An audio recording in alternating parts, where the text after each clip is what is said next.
Have you ever been a part of a friend group and felt like you guys were really good friends, you were doing things all the time together, and then all of a sudden it felt like all of the invitations stopped, they stopped messaging you, they stopped calling you. It got weird, but then you also started overanalyzing everything that you've done over the last couple months, and your brain kept thinking, what the heck did I do wrong? Did I do something wrong? Did I say something wrong? And your brain just starts to spiral. This is day 19 of building the village that I always wanted. And I've been having a lot of conversations recently with people who will tell me about these situations with their friends where they were a part of a group and then all of a sudden they weren't. I very distinctly remember this one conversation that I had where she was explaining all of the different ways that she had felt out from this friend group that she thought she was friends with.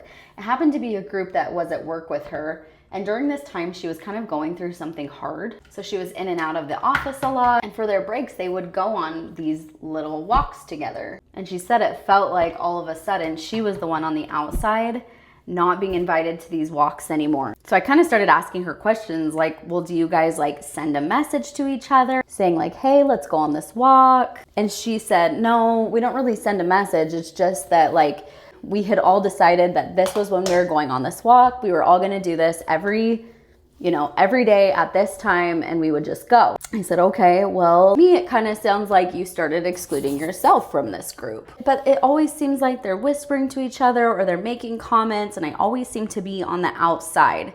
And what it kind of came down to was that because she was going through something hard, she was kind of feeling a little bit misplaced anyway, and she felt like they weren't reaching out to her in the way that she would want to be reached out to. And so when she saw them whispering, she would automatically assume that it was about her, when really it probably had absolutely nothing to do with her.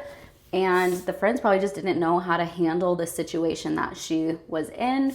And she had already been excluding herself. When there's already been an agreement in place that you're meeting at this time, this day, all these things, a formal invitation is not always needed. And if you stop showing up, then that's on you. But the story made me think a lot about perception and how sometimes perception can be one of our worst enemies. The same experience can feel like rejection to one person, but self-exclusion to another. Building a village has taught me that perception matters because sometimes we are being left out, but other times we're leaving ourselves out. And sometimes it's hard to tell the difference. Two people can experience the exact same situation and walk away with completely different stories. And that's the tricky thing about perception. It can feel like fact when in reality, it's just perception.